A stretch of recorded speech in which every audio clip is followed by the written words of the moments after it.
Hello, dear family. Welcome to Echoes and Tales. Kindly hit that subscribe button and give us a like. It truly means the world to us. Don't forget to share this video with your friends and loved ones. And be sure to turn on post notifications so you never miss our upcoming stories. We truly appreciate your support. Now, sit back, relax, and let's dive into the tale. Ireti Adedeji had always been a girl of silence. In the sleepy town of Omuo Ekiti, where the morning cockcrow was the first announcement of life, Ireti was already awake, sitting cross-legged on a raffia mat in her uncle's compound. At 15, she moved with the quiet awareness of someone older. Her eyes, deep, thoughtful pools, rarely made direct contact, and her lips, though soft and full, were almost always pressed into a firm line. She hardly spoke. In fact, no one could remember the last time she had. She had not always lived with Uncle Teo and Auntie Ronki. Her early years were spent with her mother, a once lively seamstress whose mind had grown fragile like the thread she used to sew. After her mother's condition worsened, erratic speech, paranoia, and long hours of weeping or catatonia, social welfare intervened. Ireti's father, Mr. Adedeji, had long since drifted from their lives, living in Lagos with a new family, his name little more than an echo now. So the girl was brought to Omuo Ekiti, to the red-roofed house with peeling paint, where Teo, her mother's younger brother, and his no-nonsense wife Ronki, took her in. They meant well, but they were busy people. School teachers burdened by modest salaries and a household already full with 3 other children. And Ireti, with her silence and awkward stares, unsettled them. "She's just quiet," Uncle Teo often said, as if trying to believe it himself. But Aunt Ronki had her doubts. "It's not normal," she muttered one night. "A whole teenager that doesn't talk? God forbid she won't bring her mother's sickness into this house." Still, they clothed her, sent her to school, and provided food. And in exchange, Ireti stayed out of trouble, out of noise, and mostly out of sight. At school, Ireti was a shadow. She moved like smoke through the hallways of Ekun Secondary School, barely noticed, except when teachers remembered to mark her attendance. Most students didn't bother speaking to her. A few tried once or twice. "Why don't you talk? Are you deaf? Is it jazz?" The boldest of them all, Temasan, once shoved her gently on the shoulder and asked, "How do your voice stay inside bottle?" But Ireti never responded, not with words. Her silence was a shield, honed through years of watching her mother argue with empty air or scream at invisible things. It was better this way. Safer, yet she was not empty. Inside her was a fire, and it burned quietly, revealing itself only through colors, swirling, daring, alive. It was Mr. Bamadel, the school's art teacher, who noticed first. On a dull Tuesday, he walked past the rear of the classroom and found Ireti alone, sketching with a pencil stub on a crumpled page. He paused. "Who drew this?" She froze, then slowly looked up, eyes wide like she'd been caught stealing. "You?" A single nod. He took the paper from her and stared. It was a woman, head bowed, surrounded by crows, her hair made of flames. "This is powerful," he said, more to himself than her. From that day, Mr. Bamadel made her his project. He gave her brushes, colors, canvas scraps, and space in the back of the art room. Every afternoon, after the final bell, she painted in silence. Dark forests, broken faces, a child in a cracked mirror, sometimes bright, mostly aching. Always raw. "She speaks," he once told the vice principal, "just not with her mouth." But not everyone appreciated the quiet girl with the haunted eyes. Rumors sprouted like weeds in the compound and at school. Some said she was possessed. Others whispered she had seen death, literal death, and that it had stolen her voice. Aunt Ronki didn't help matters. On more than one occasion, she would mutter prayers under her breath whenever Ireti walked by. Then came the day of the rain. It started like any other. Ireti had stayed late to finish a piece, a massive canvas of a broken house with flames licking the roof.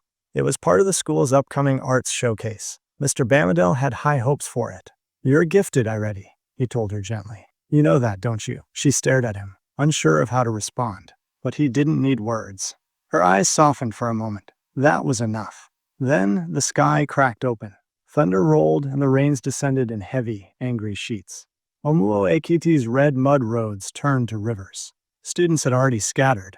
Ireti didn't mind walking home in the storm. She preferred the rain anyway. It masked everything. Screams, silence, even pain. She walked barefoot, canvas wrapped tightly in a plastic bag, her uniform soaked and clinging to her skin. Villagers peered from their windows, shaking their heads. Hude waka for this cane rain. But she kept going. until she reached home. She entered through the back to avoid attention, tiptoeing into her small room. But Aunt Ronki had seen. "You, this girl," she shouted, walking in rain like a lunatic. "What if you fall sick, eh? Who go pay hospital bill?" Ireti stood motionless, eyes lowered. "Answer me." "Nothing. You think this is your mother's house. You better speak." "Oh, speak." Ronki's voice shook with fear more than anger. She had lived long enough with Ireti's mother to know how madness starts. Quiet. Then whispers. Then full-blown chaos.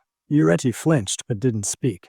That night, Ronki called her husband into the bedroom. "Teo, we need to talk. That girl. I don't know what spirit is inside her. Maybe we should send her to your sister in Akare." "I can't. She's not a curse, Ronki," he said quietly. "She's a child. A broken one. And we are all she has."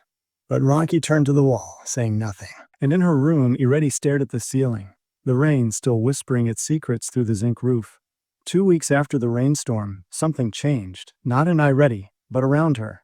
A boy named Karade had just transferred to Ikun Secondary School. A Lagos returnee with slick hair, high-top sneakers, and an accent that reeked of braggadocio. He was loud, confident, always laughing, and always talking. He called everyone fam. His arrival was a spark in the gray rhythm of the school. And he noticed her. "What's her name?" he asked Temasan one morning, pointing subtly at Ireti, who was sitting under the mango tree sketching in her notebook. "Who? That mute girl. Not Ireti be her name." "She's not mute, she just doesn't talk," Karedi said, unconvinced. "Same difference. I beg no go near her, you fit rub off," Temasan said with a half laugh. But Karedi was curious. He approached her the next day during break. While others jostled at the snack stand for Puff Puff and Zobo, he walked over casually and dropped to a crouch beside her. "Hi," he said, leaning into her space with a boyish grin. "You draw?" She glanced sideways at him, then returned to her sketching. "Cool. I write stories." She paused. "Yeah, short ones, mostly horror. Want to see?" He placed his jotter beside her. She didn't reach for it, but she didn't leave either. Karede tilted his head. "I know you probably get tired of people trying to make you talk. I won't do that, but maybe we can communicate somehow. You and me." Silence. Then, slowly, she tore a scrap from her sketch pad and drew a simple image. A mouth with a lock on it. Karede smiled. "Okay then, no keys. Just stories." That was the beginning. They became companions. Not in the usual sense, but in the kind that happens between two misfits who find something familiar in each other.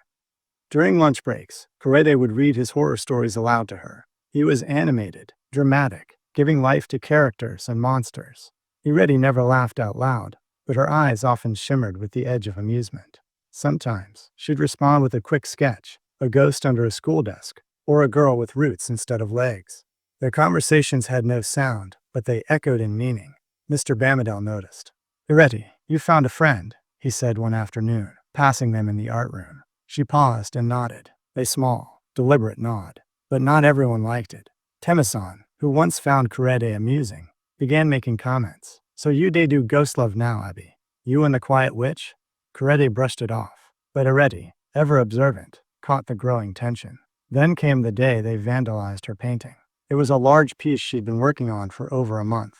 A city crumbling under black rain, faceless people running, and a single child standing untouched beneath a red umbrella. One afternoon, she returned from lunch and found it ruined, slashes across the canvas, muddy footprints, and the words, "Spirit girl go home," scrawled in charcoal. Her breath caught. She stood frozen, not crying, not screaming, just still. Karede arrived moments later. He saw the painting, saw her face, and something in him ignited. "Who did this?" he shouted. No one answered. Mr. Bamadel tried to salvage what he could. "I'm so sorry," he whispered. "This shouldn't have happened." But Ireti didn't move. That night, she didn't eat. She didn't sketch. She lay on her mat, face to the wall, as the wind rattled the old windows like laughter from a cruel ghost. A week passed. The school whispered. Karede stopped sharing his stories. Ireti stopped drawing. Even the teachers noticed the dimming of her once glowing creativity.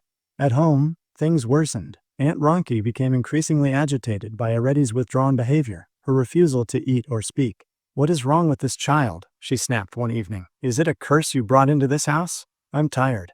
Uncle Teo tried to mediate. "Let her be. She's hurting." Hurting from what? Did they beat her? Did they slap her?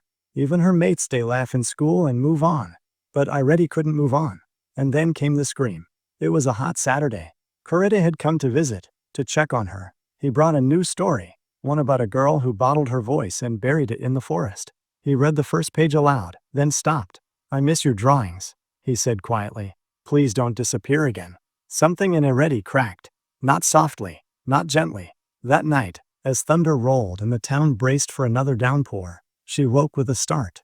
Her chest burned, her throat tightened. Images from her past flashed. The sound of her mother crying, screaming, tearing her clothes. The feeling of hiding beneath a bed while adults argued, and someone smashed plates. The slashed painting, the name-calling, the bottled voice. And suddenly, the scream tore from her like a broken dam. Loud, long, raw. It filled the house. Uncle Teo ran in, barefoot. Aunt Ronki dropped a plate in the kitchen. Neighbors peeked over the fence. And Ireti, 15-year-old Ireti, was standing in the center of the room, fists clenched, eyes wild, tears flowing. She screamed again, and then collapsed. The following morning, Ireti woke to the scent of camphor and Dettol. Her head throbbed softly, and she found herself wrapped in a thick Ankara wrapper on the parlor couch. Uncle Teo sat beside her, worry swimming in his eyes.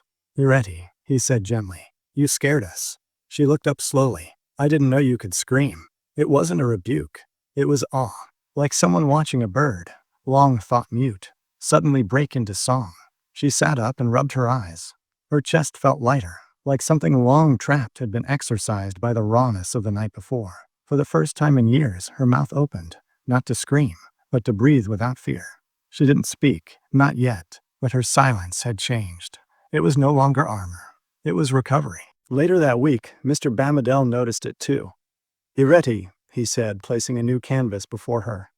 "I won't ask questions, but if your hands feel ready, the brush is yours." She stared at the blank surface. Her fingers hovered over her charcoal sticks, hesitant, then firm. Slowly, she began to draw, not the pain, not the darkness, but light.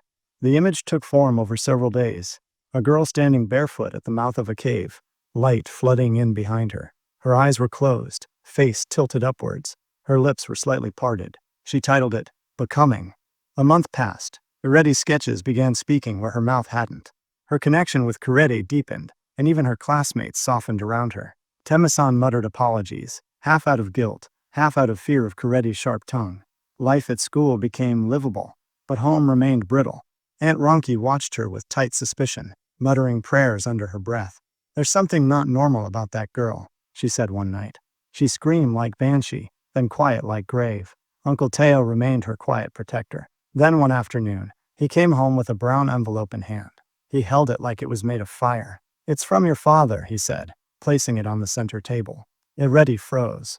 Mr. Adedeji, a name she hadn't heard spoken in 5 years. A name her mother had once wept over, then cursed. "I found him," Uncle Teo said quietly. "He's in Port Harcourt now. He wrote this." Ireti stared at the envelope. Her hands trembled as she picked it up. The handwriting was firm, sharp. She opened it slowly. "My daughter Ireti, I don't know where to begin. I have searched for you since your mother passed. I heard bits and pieces. Some told me you were in Ibadan. Others said Lagos. It was Uncle Teo who finally reached out. I know I failed. I left. Your mother and I fought too much. I thought staying away would make it better. But I lost everything. Her and you. I want to know you. Not to erase the past, but to try and mend what I broke.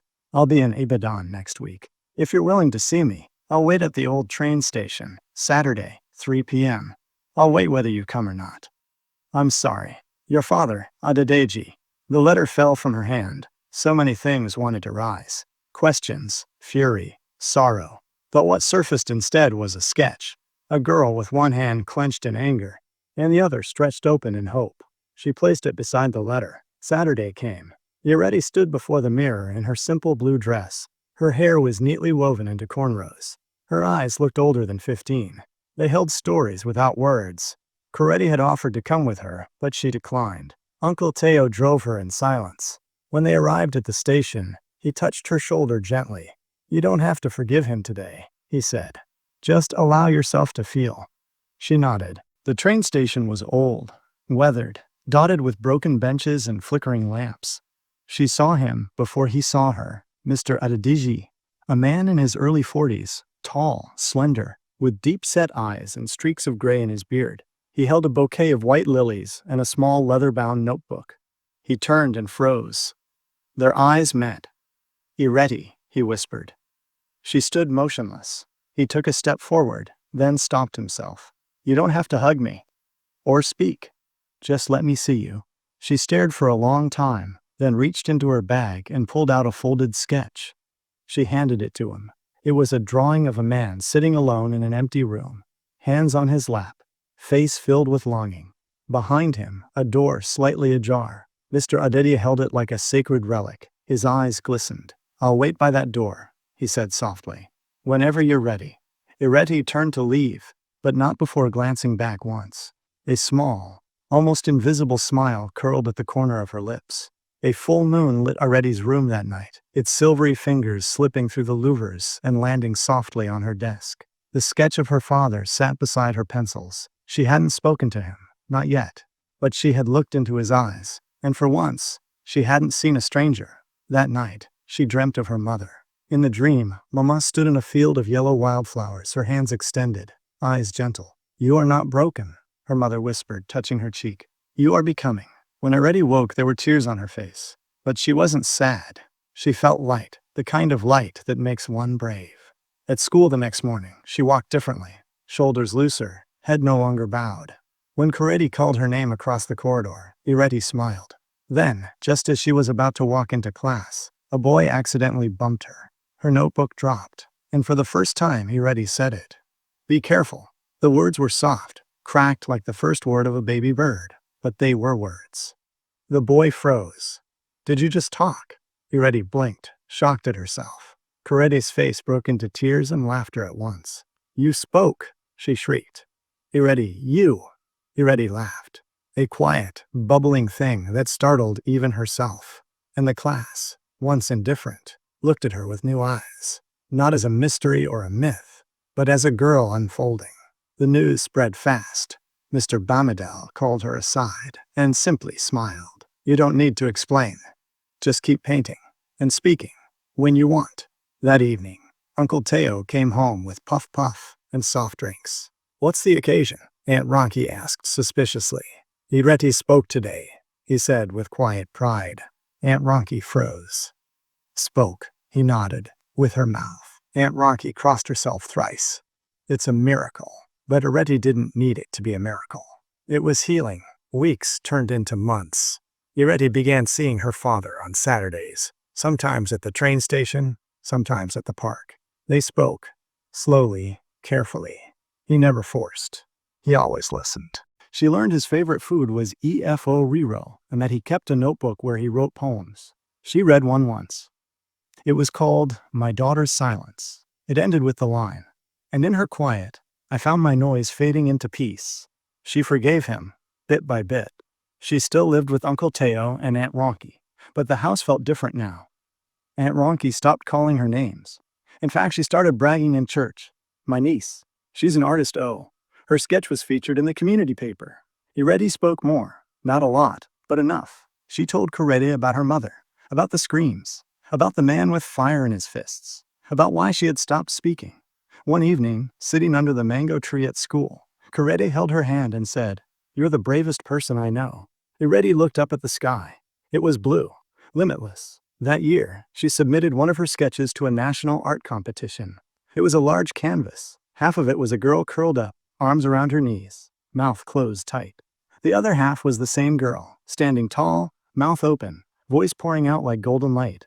She titled it, "The Silence Was Never Empty." It won first prize. And during the award ceremony, when she was called to speak, she stepped up to the microphone, held it with both hands, and said, "My name is Ireti Adedeji.